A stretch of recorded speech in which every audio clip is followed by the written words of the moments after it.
Are we live? Okay.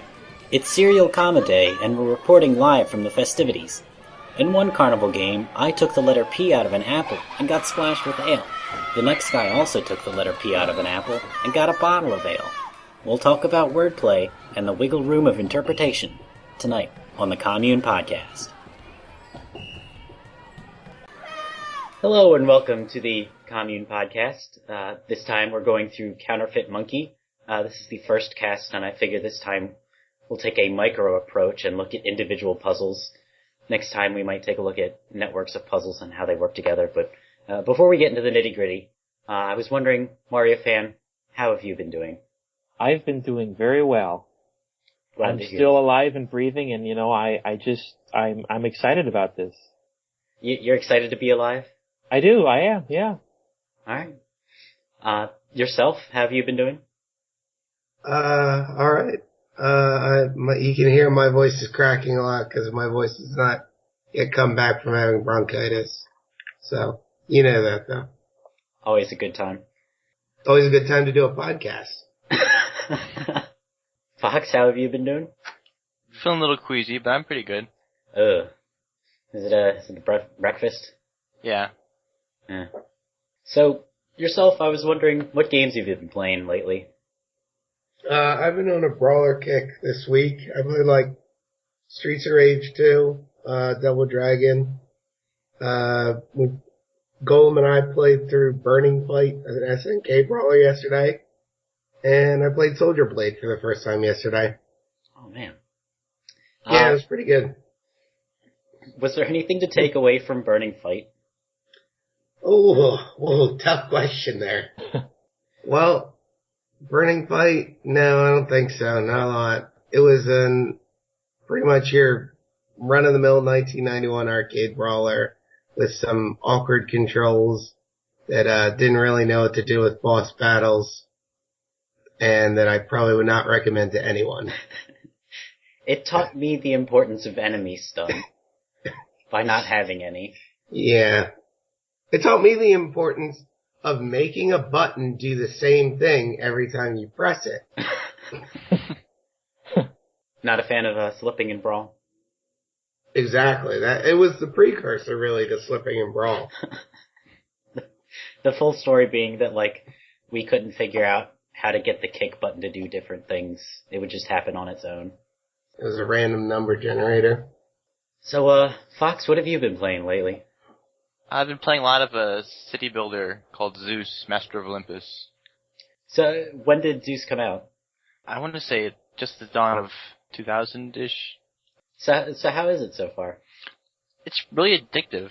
It took a bit to understand. It's very different from the only other city builder game I've played, SimCity, in that it's about managing not just city structure, but the pathfinding of your utility deliverers. You have to manage getting food to people's houses as well as all the other resources by controlling the way those deliverers are moving, because they don't seek out houses. They go along a predefined path, sort of. Hey, it's like ActRaiser.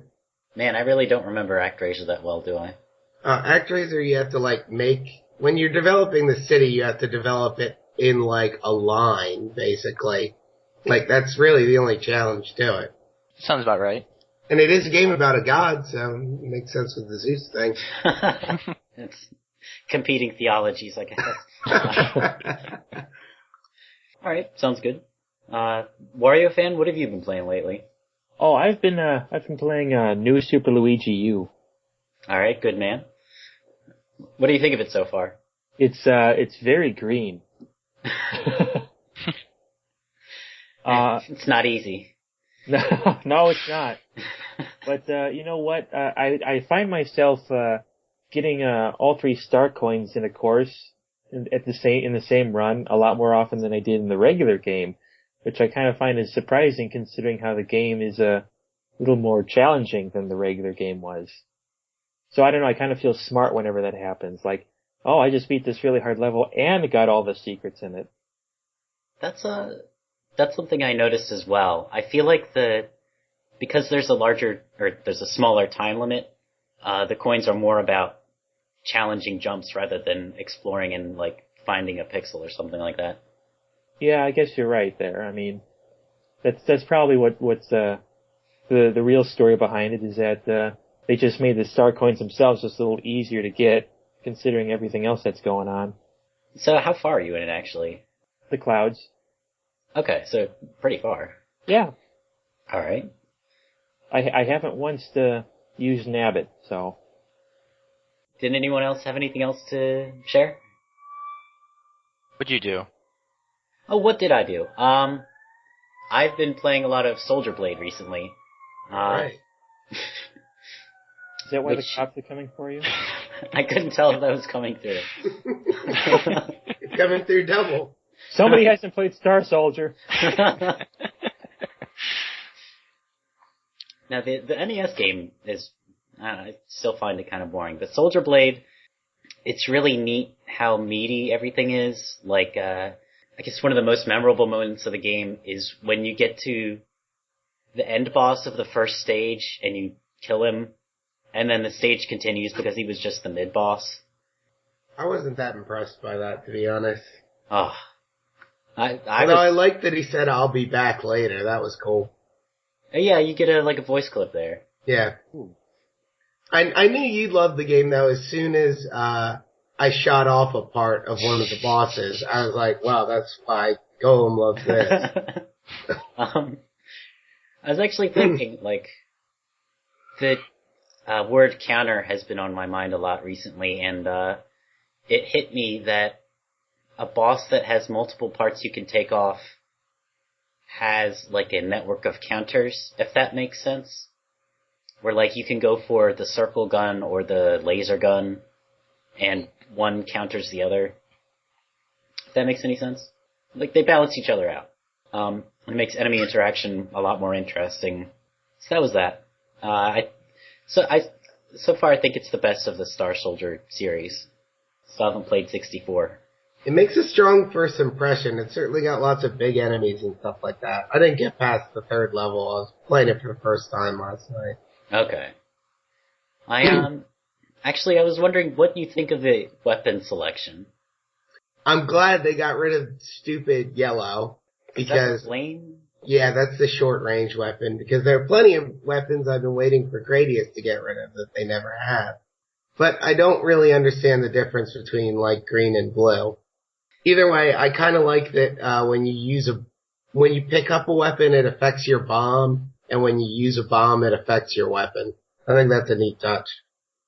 Yeah, it's, I find myself, in one particular level, I want the red shot, but I don't have any opportunities to power it up, so I have to sort of power up the blue shot and then revert back to the red. So there's some neat planning you can do with, how you expend bombs. I guess that was it for me. If you've never played Counterfeit Monkey, I should fill you in on something. It's a text adventure, and the main puzzle-solving mechanic of the game is a letter remover. You can pick one letter and remove it from one word. So, if you take an apple, you can remove the letter P from it to get an ale. Or, if you have an army, you can remove the letter Y to get an arm. In this upcoming segment, we discuss individual puzzles and how we came to solve them. So this time I wanted to discuss an individual puzzle in Counterfeit Monkey and sort of examine all of its different aspects. I was wondering, Fox, were there any puzzles that struck you as particularly memorable? Yeah, I really like how when you get into the hostel the first time, you need to scare away the backpacker. I think it's a good introductory puzzle, and the number of ways to solve it is what draws me to it. Yeah, there's a disturbing amount of body parts in that arc. So, actually, I guess I just spoiled this, but what was the solution? The solution I first took was taking the army from the diorama and turning it into arm. Yes, high five. Oh. Yeah. I didn't notice you could do that. So, yourself, what did you use? I used the toe from the tomes in the church gift shop. I tried to take the diorama and it said it was stuck in place. Yeah, it's glued down. And Wariofan? I just did the same thing as yourself. Okay. Is Golem or? Oh no, it's who's on first. You can also turn a pear into an ear. I think that works as well. Yeah. Oh. I did that on a second time through just for fun. So, Fox, would you say the logic for that puzzle made sense? Yeah, they set it up with, when you talk to the girl, she mentions about, she talks about something, some kind of serial killer hanging around. Or she brings it up in conversation, so there's a good setup to how to scare her away. Yeah, I think that's a good example of the game's humor, actually. How she kind of gets off on hearing this creepy story. It made me chuckle. I don't know. Yeah. It can kind of get you into the mood of looking at things to transform to other stuff. So if you've got, it's a little grotesque, but if you've got the idea of serial killer, you're just looking to make disturbing things out of objects. I just really like the puzzle. So in that sense, it's a good introduction because, it's what you naturally want to do with the letter remover, is do kind of weirdo, gross things. Yeah. So it's a nice way to play off of your natural inclinations. And what things did you try before finding this solution? Just tried talking to her, just getting all the conversation I could out of her. I didn't really try anything else besides body parts. Nothing really came to mind. Telling her to leave, I guess. That was pretty much how I handled it. I talked to her until she wouldn't say anything else. And I looked around the room, couldn't find anything in there. And I think I was stumped for a while because that was the first time I had encountered a puzzle where the solution wasn't in the room. Well, there's always the clock. Well, Soup already mentioned using L remover. Oh.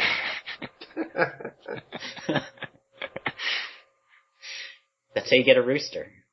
Oh. When I was looking for other solutions, I was talking to Golem about this last night. I got a little mixed up or screwed up because I felt like the game misled me. Earlier, when I was in the church gift shop, tried to turn the tomes into toms just to see what would happen. Actually expecting it to be like drums or something. And the game told me you're not allowed to make anything biological or like living. So at that point, I crossed living things off of my things that you can make list.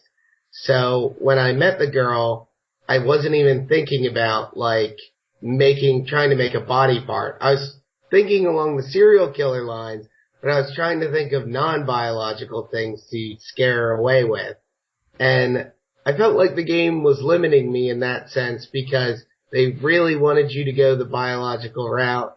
They gave you lots of body parts to work with, but unless you're thinking about the body part thing, there was nothing to turn into like a saw, or she mentioned that the serial killer was into grooming. So this is obviously obscure, but I was stumped. So I was looking for something to turn into like a comb or a shaver or something. But I feel like open-ended puzzles tend to get me into that state where I start to look for really out-of-the-box solutions once I've ruled out something that I shouldn't have ruled out. I had the same problem with a later puzzle where I crossed something off a list of things I thought I could make, and it turns out you could make it. I think maybe you should just assume this game is exactly like the English language and you can just ignore all of its rules. Yeah, I agree. Cause I think that that's the only way to solve the puzzles. I guess, when I encountered that, I was still having fun breaking the rules of the game. So I wasn't expecting, ARM to work. I just wanted to see, the letter remover yell at me. And then it accidentally was the solution. Yeah. And that's part of the fun. Just finding ways to get the game to yell at you.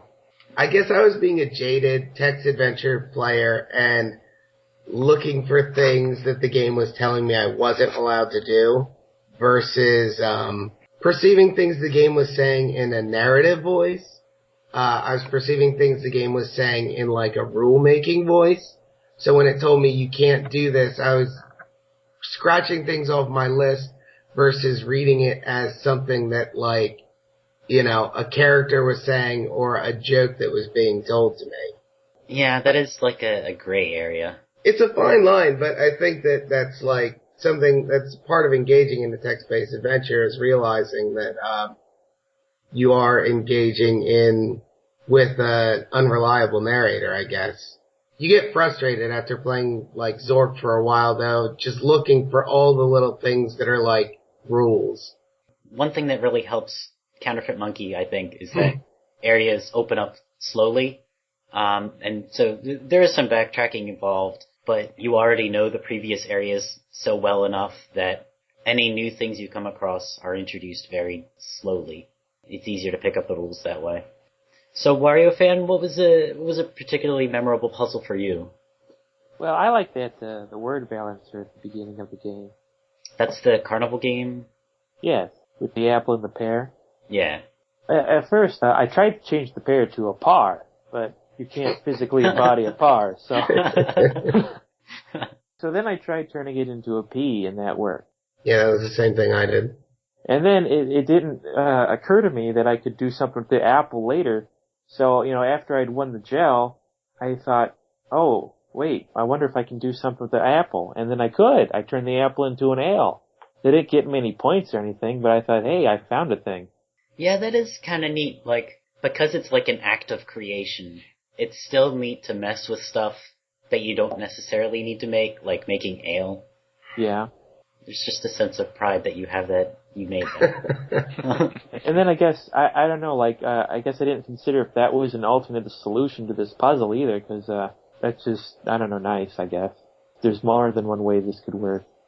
I don't know, yeah. I didn't do the ale thing till later either.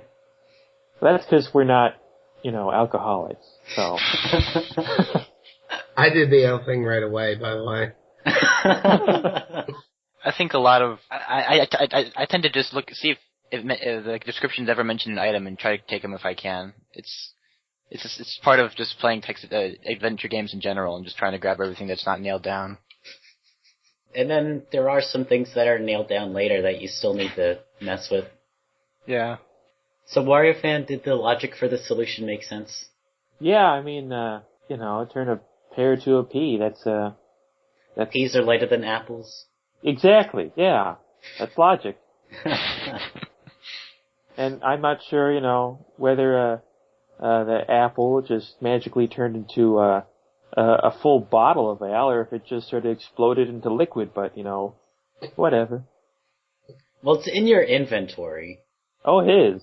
So... Maybe I just have really wet pockets.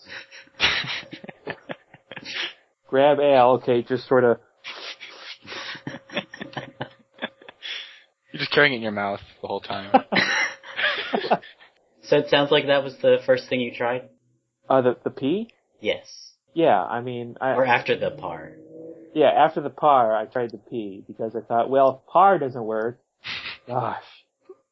If I can't just magically get a golf course on here, I suppose I could try something reasonable. So, yourself, did you have any particularly memorable puzzles in mind? So, for me, I was thinking about the getting the lock off of the locker in the hostel. So, you look at the lock, and if you have the monocle on, it will have, green, it'll say it has a greenish hue and the outline of a clock. And so that's your hint that it was formerly, a clock and had been turned into a lock. And the thing is, an interesting thing about that puzzle is that you can get a lot of backstory about it if you're having trouble figuring it out. I don't remember how, but you can trigger a memory about it. I don't know if was that automatic? Did everyone see that? Yeah, I thought so. Okay. Then you can go talk to the clerk at the hostel about what they do if they can't get locks off of lockers, and she gives you a bunch of stuff about the quote-unquote all-purpose, who's the guy that comes from the orthography bureau to turn locks into blocks. So that was it was all narrative stuff. It actually wasn't hints in any way, shape, or form. Really, the puzzle is simple. The first thing you probably think of when you see the clock is I need removal gel. If you've already been introduced to that concept from the word balancer puzzle that Wariofan was talking about. But they give you a lot of other information that makes it seem like there may be another solution. Anyway, the solution was go to the word balancer puzzle, win the tube of removal gel, and use the e-remover to turn it into a tub of removal gel. I'm saying removal gel, it's reversal gel, sorry. Isn't it restorative? Is that it? Restorative gel? I think it's restorative Okay. or something. Gel. We'll just call it gel. Use the gel, and then you use the gel on the lock. That turns it into a clock, and you can get into the locker. Or the clocker. So, did the logic for that solution make sense? Yeah, the logic of using the gel on the lock made sense. I thought that the logic of turning the tube into a tub was a little bit hairy because this was another one where I had ruled out the intended solution because when you get the tube of removal gel, if you examine it, they tell you it's basically empty, or still calling it removal gel. When you get the tube of gel, you examine it, they tell you it's basically empty, and then it's listed in your inventory as a tube, not even a tube of gel. So that tells me, like, okay, I don't have any gel. So when I was getting much backstory about the all-purpose and the memory and stuff like that, my thinking was maybe I need to get gel elsewhere, or for a second I thought maybe there was some trick to the whole clock thing, that they were going to do something clever with that, but I gave up on that pretty quickly.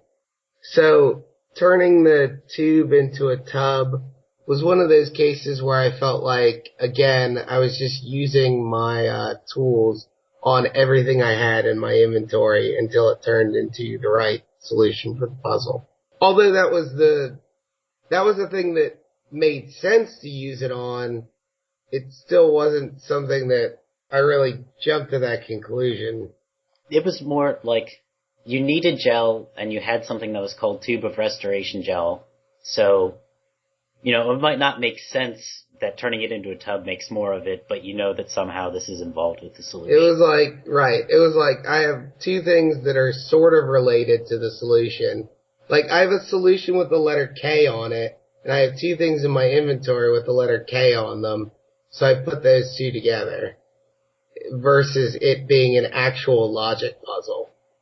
Which I guess speaks to my experience of adventure games, where it's more just being able to pick out two things that are related more than two things that make sense. Yeah, I think it's probably difficult to construct a puzzle where it's not so specific that someone has to follow the developer's exact logic without some leeway. And that's one popular way, I guess, of giving leeway, is just to stick with two related concepts. And that's one of the early multi-part puzzles where it relies on having cleared Wariofan's puzzle first, and then you have to clear Fox's puzzle, and finally you get to the locker puzzle. Yeah, so it's neat how all the puzzles in that area network together. Yeah, although I felt like, and this is expected, I guess, for a tutorial section, you didn't get to experience that well because you are sort of railroaded through that part of the game. Like, I had already done the word balancer and the backpacking. Well, I guess the backpacking girl, it's directly linked, but like the word balancer, I just did immediately. I didn't have to go looking for it. So, in that sense, it would be like an introduction to how puzzles link together? Yeah, I think it's a good introduction to it. I wanted to bring up the code to codex puzzle. So to get out of the, like, strictly barriered intro area where they're teaching you all the different commands and stuff, and you turn a morning dress into a morning dress, to get out of there, you have to unlock a barrier that lets you into the main park area. And it says, the door tells you it needs a code. And then you look behind you, there's a museum there with a codex in it. And so the solution is just you take the X off the codex and it turns into a code. But I think it does a good job of introducing you to that sense of leeway in that, like, if you think about it, there is no reason that the museum would have the code for the door in a codex, but just having any old code works for the door. So I think it gets used to just the sense of wordplay that the game has that doesn't strictly follow things that make sense. Did anyone else have any thoughts? Well, this is a little embarrassing, but in the hostel, which you can't turn into a hotel. Yep, tried it. Yeah. The girl in there, she's wearing a t-shirt, which I tried to use an R remover on, and the game got mad at me. It was like, that's disgusting. How dare you? Did it really say that? Yeah. Well, not that like that, but it does say, you know what, that's a little disgusting, and nobody's colon is possible to do that, so just...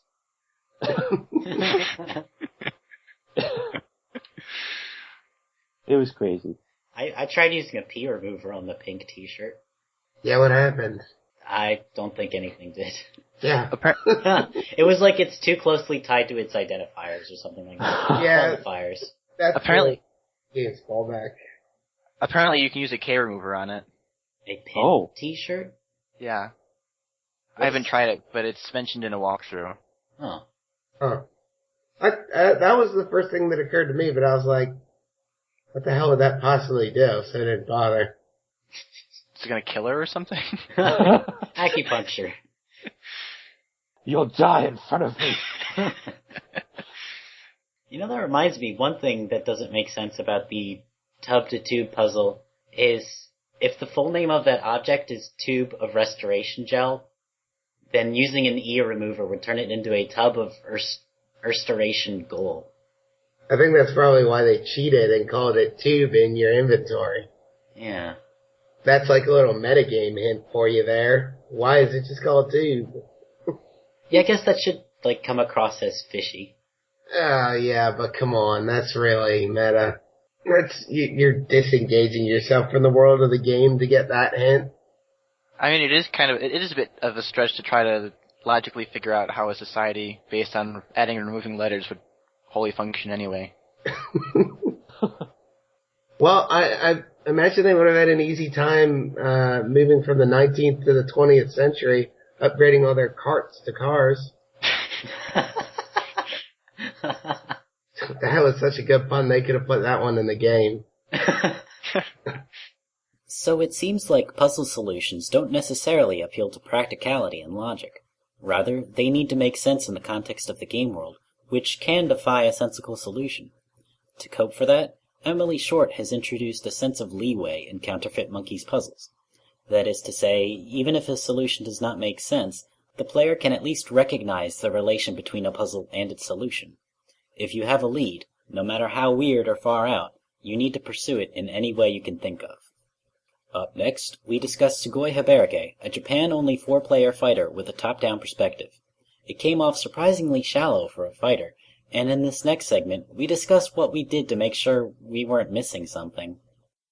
So, for this segment, I thought we would go back over Sugoi Hebereke. It's a game we played for a little bit, and I think it's safe to say none of us really got into it. So I was wondering, Shouty, do you think you understood Sugoi Hebereke? To what extent? Do you know how to play successfully and understand, all of the game's aspects? Probably not all of them, but I could probably play the game successfully. I mean, I went through the story mode twice. Okay. So the story mode, you would say, is your, if you can clear a game story mode, that's your, how you judge success? Yeah. And I assume this was, without continues? Yes. Okay.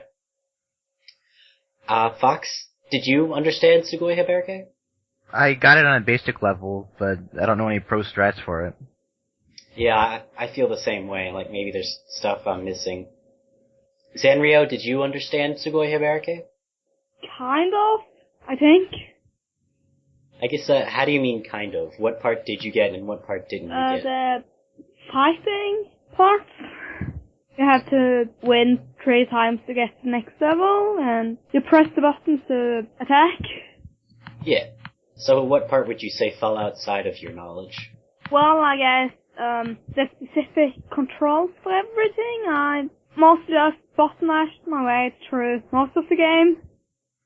So the game kind of let you through without thinking too much about what you were doing? Yeah.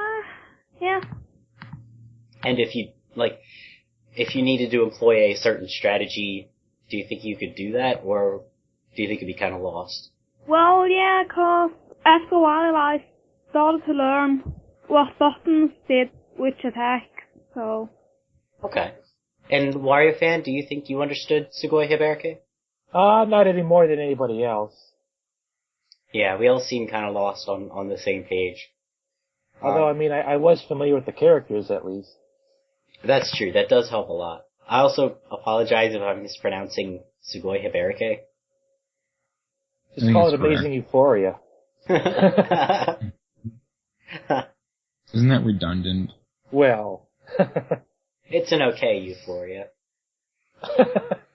Adequate Euphoria. I thought it was supposed to be like I looked up Sugoi and I thought it was supposed to be like super. Or awesome. Since it's on the Super Famicom.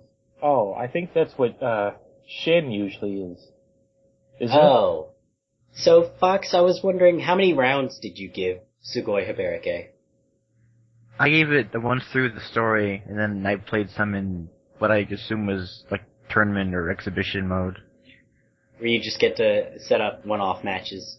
Yeah. Was that sufficient, you say, to determine whether or not you understand a game in general? I don't know.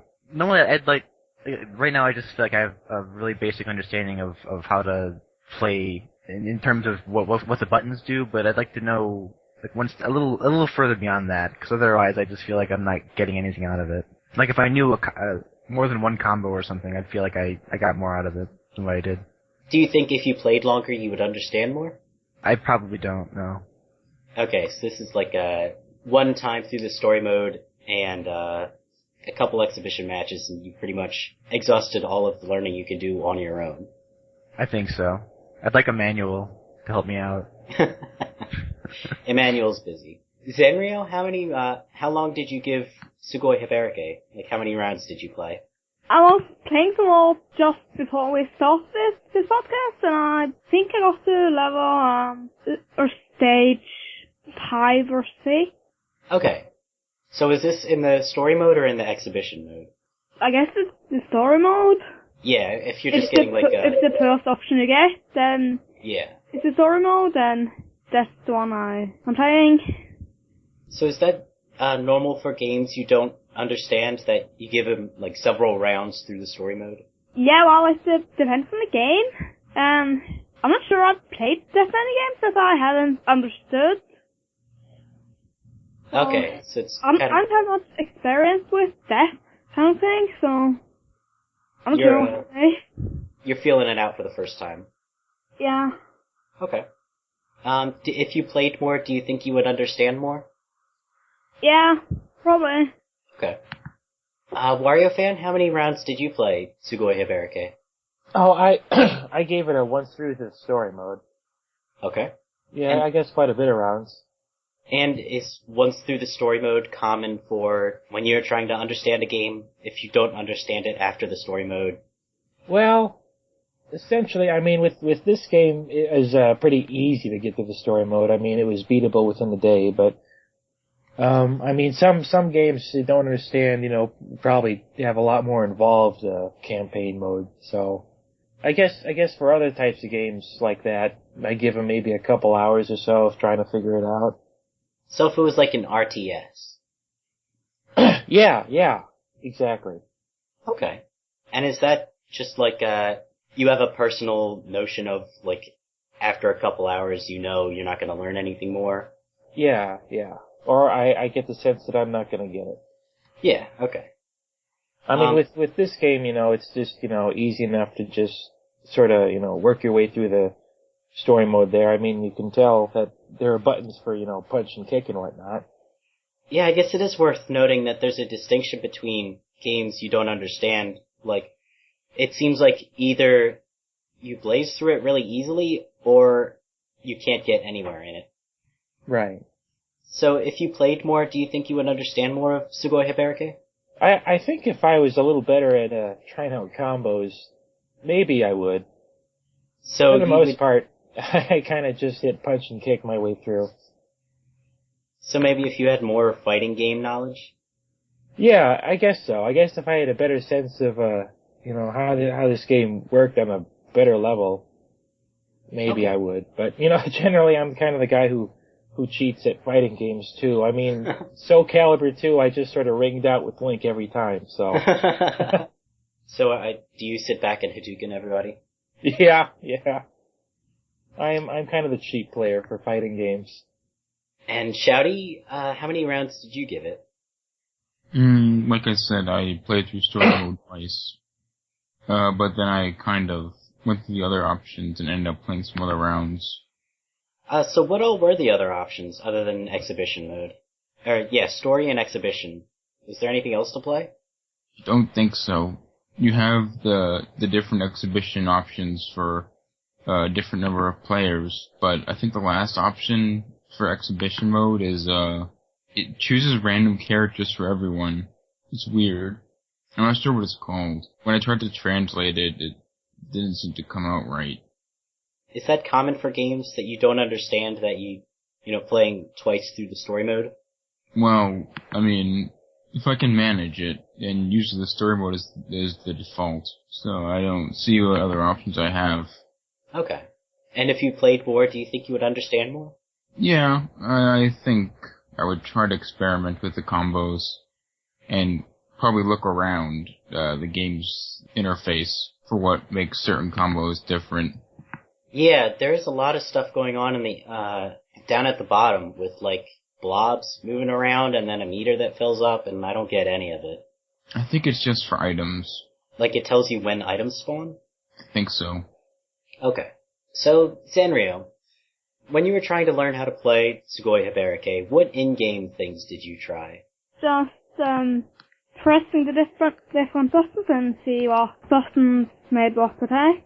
Okay, so you were able to learn like a kick versus punch or whatever. Yeah.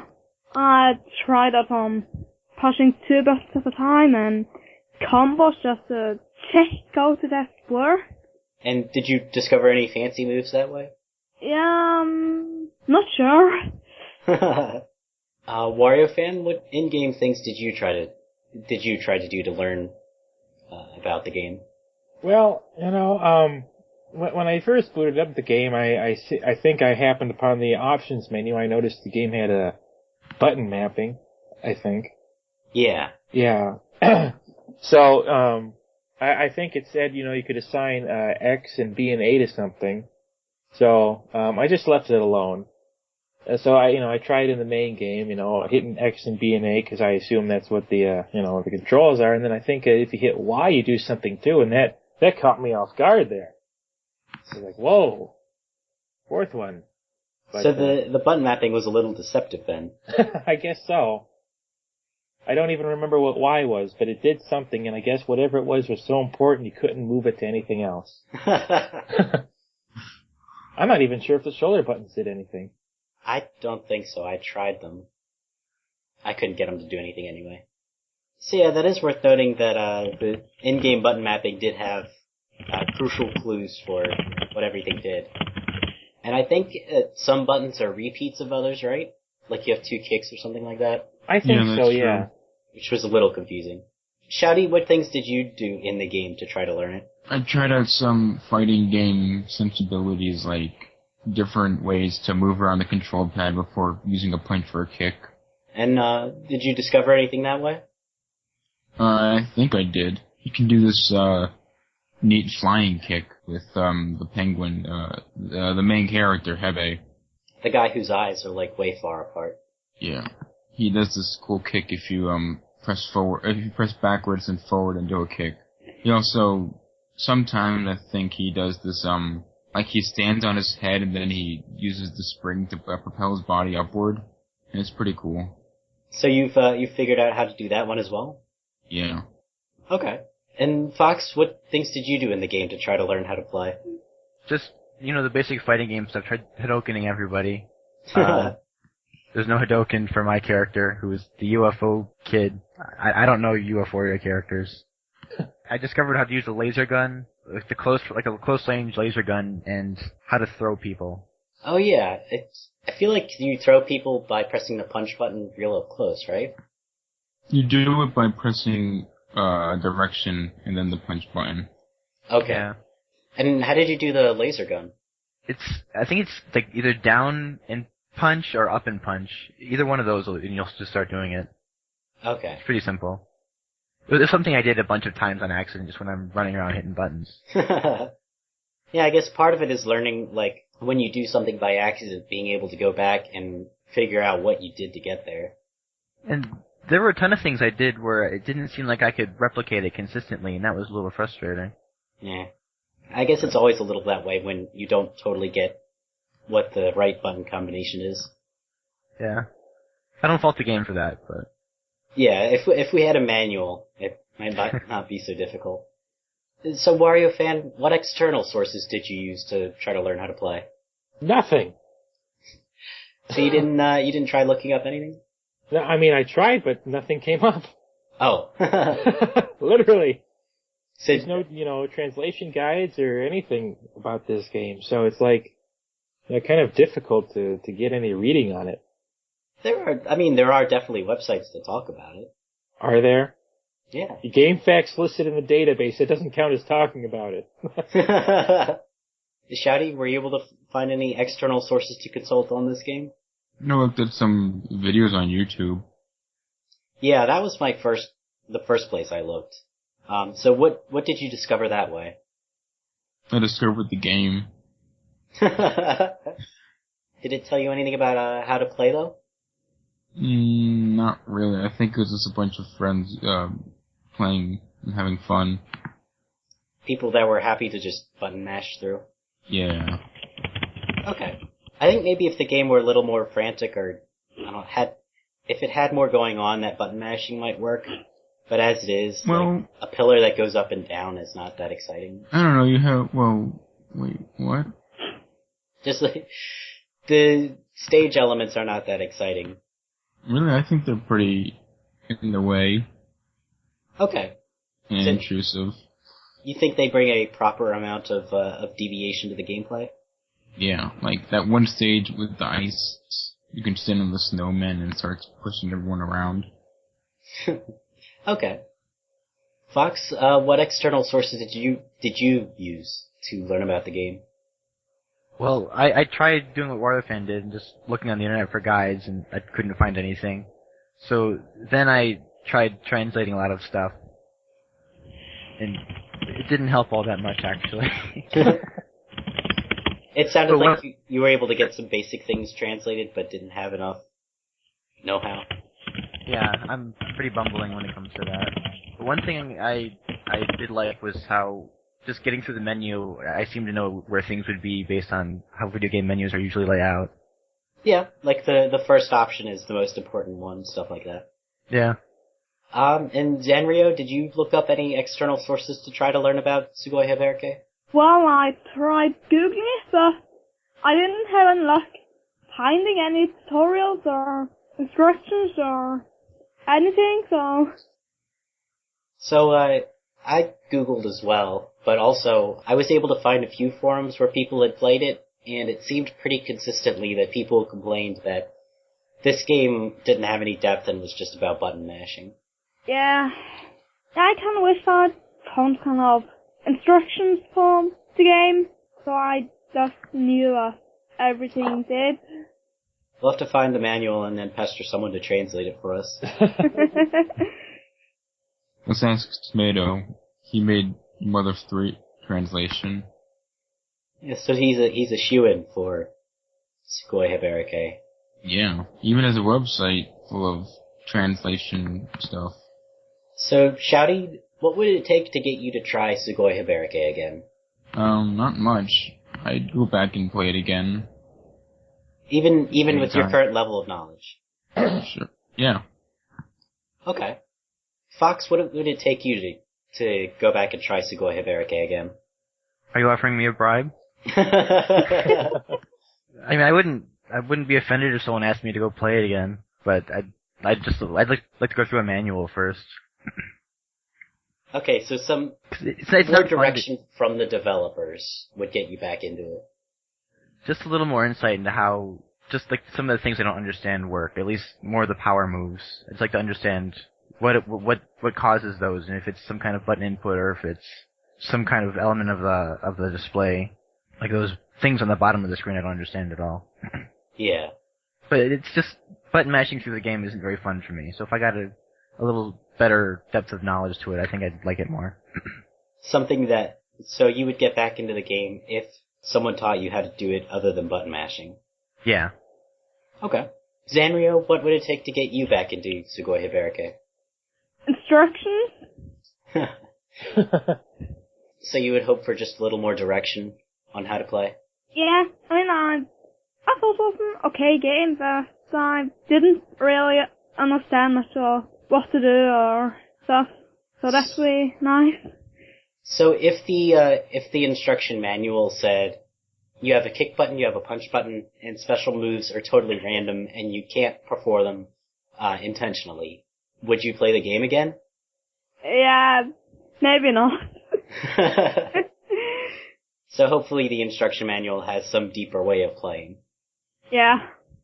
Okay. Wariofan, what would it take to get you to play Sugoi Hebereke again? Well, I sort of feel like I've seen everything there is to see, as far as, the language barrier goes, but, evidently there are character-specific endings, but, without being able to read them, I kind of feel like I have no motivation to play as anybody else. Okay. Not even to figure out their movesets? I played as Shades. I don't need to play as anybody else. He's What a about ghost Penguin with glasses. Boy? Come on. He also has a baseball cap. I with know. wings. He's top of the line in character design. He also has a hammer that he uses to shoot his eyes out when he hits the back of his head. See, he's just a complete great person who's dead. So if someone came up to you and said, this game has Roman cancels, and you can do 5 million hit combos if you do it right, and there's all these cool special moves, would you replay Sugoi Hebereke? I think I just let him demonstrate. I don't think I need to carry that out myself. Okay. I mean, that's kind of, sort of like a motivation to, replay the story mode in games like these, but it's a little hard when, you're not able to understand what happens to the character at the end. There's no story to the story mode. Essentially, no, but unless those aren't character-specific endings, and it's the same ending and it just happens to use different characters, because I can't tell what's going on at the end. So, Fox, I was wondering, is there a game that you previously did not understand how to play, but then came to a greater understanding of it later? There aren't too many games I play in different languages. Well, I don't mean I know. like, okay. But most of the games I didn't understand, or I played them when I was a lot younger and had less brain power. But I guess in particular, I bought Final Fantasy Tactics really young, and I just couldn't get anywhere because I didn't know how job systems worked. So I just kept trying to go through things as a class 1, whatever I was. So how did you learn about how to play Final Fantasy Tactics successfully? I think I stopped playing it for a little bit and then picked it up later, and I just started exploring the menus because it's a little text heavy, which probably turned me off when I was younger. But going through all of that, there's a lot to read and a lot to play around with. So I played around with it a lot and figured out how things worked. Okay, so you learned to get the most out of what the game was providing you about how to play. Yeah. Okay. I remember just figuring out how to change jobs was a revelation, and I feel really dumb about that. Is it like Final Fantasy V where it's just a switch? Yeah. Well, yeah. Okay. There were prerequisites, but you just switch. So Zanreo, I know you said that there weren't many games that you had played before without understanding. Are there any other games that you've played without understanding? Well, not in the recent years, at least. No. Okay. Well, I guess, there are games I've played without understanding the tech. Yeah, I guess I just mean like understanding how to appreciate the gameplay. But I understood how to play them, so, yeah. Okay. Fox, I already asked you. Ask him again. Maybe he's got a different one this time. Wario fan, can you name a game you didn't understand at first and later came to an understanding of? Let's see. In that sense, where I came to understand it, Kingdom Hearts, Chain of Memories, the one with the cards. Yeah. Because I mean, normally those games, are kind of, just a little more free with, your attacks and whatnot. But you're kind of dictated by the card set in Chain of Memories. So that took some getting used to. At first you weren't sure how to successfully battle using randomly generated cards? Yeah, something like that. I mean, I wasn't sure, I didn't seem to, because I thought it was going to be like a card game like, Yu-Gi-Oh! Or something. And I wasn't sure if I'd be very good at this deck building stuff, but, I came to understand, how to, chain and whatnot with this game, and I was actually building these really good, powerful attack decks, and I was like, whoa, I'm pretty good at this. So what did it take to understand how to make good decks? I guess persistence, really, and just, learning, not to go in so brazenly because you're going to be wasting all your attack cards that way. So when you say persistence, does that mean like you lost a round and then had to reconsider what you did, or? Yeah, well, yeah. I mean, you see what works and what doesn't, and then you rearrange your decks and try it again. Yeah, losing, I feel like, is a big part of how I learn how to play games. And if a game like Sugoi Hebereke just lets me barrel through, then I generally don't understand how to play it. So I'm with you there. Shouty, what was a game you did not understand at all, and how did you come to learn how to play it? At all? Well, what was a game you didn't get? Kirby and the Amazing Mirror. Like, when I first got it. Really? But, yeah. I just was very confused by the maze-like structure of the game. What did you learn that helped you play it successfully? I think I just learned all of the nuances and, let's say, vernacular of how the game operates. You've got, like, these different indicators that may not be evident, such as the different kinds of stars or the doors, or the use of the map screen. Okay. Personally, I kinda still don't get Devil May Cry, but one thing that helped me was that on easy mode, Dante will set up combos and will launch enemies into the air for you. So the game kind of showed me how I should be playing on the harder difficulty, where I could then go to the harder difficulty and try out the moves that he was doing on easy mode. I guess that's it for Sugoi Hebereke. Did we have any lingering comments? I think if people haven't, they should definitely try out the original Euphoria. Yes. Is that the first game in the series? Yeah. It's the original Euphoria, the first game in the Euphoria series. Yeah, but I thought that maybe Japan got something before it. Oh, you thought it was maybe started as a puzzle game and then suddenly they got this adventure game based off these weird characters, right? Yeah, like a reverse Kirby's Avalanche. No, it started as the adventure game. And then it got all the spin-offs. Yeah. Where's our next platformer for Euphoria? Oh, I don't know.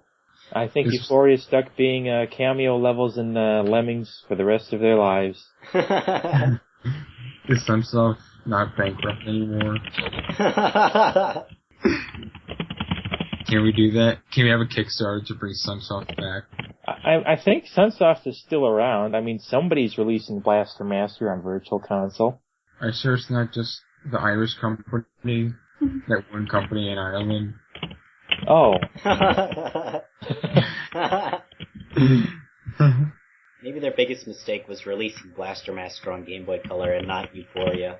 Oh my god. That'd be really cool. They should have had a 3D remake of Euphoria for PlayStation 1.